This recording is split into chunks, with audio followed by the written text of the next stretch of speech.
আসসালামু আলাইকুম রহমতুল্লাহ।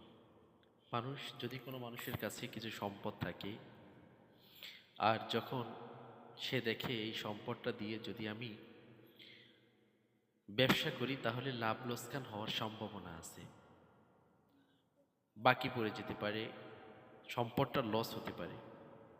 তো মানুষ সহজ করার জন্য চিন্তা করে এর থেকে ব্যাংকে রেখে দিলে আর আমার কোনো লাভ লস নাই, বরঞ্চ ওটার মাধ্যমে আমার মাসে মাসে কিছু টাকা আসবে।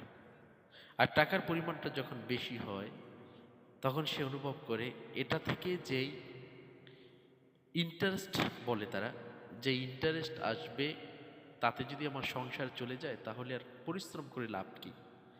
যার বদৌলতে মানুষ তার উপার্জনের হালাল সম্পদ হলেও ওই সম্পদটা ব্যাংকে রেখে এরপর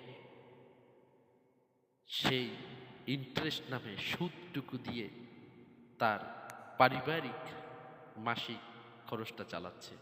অথচ সে অনুভব করে না যেই সম্পদটা এখন সে মাসে মাসে ব্যাংক থেকে লাভবান হচ্ছে এটা সম্পূর্ণ সুদ। অথচ মানুষকে এই সুদের দিকেই দাবিত করা হচ্ছে। মানুষও কষ্টের মধ্যে না গিয়ে বরঞ্চ এই সুদটাকে গ্রহণ করতেছে।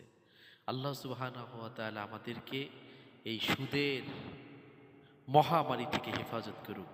আমিন।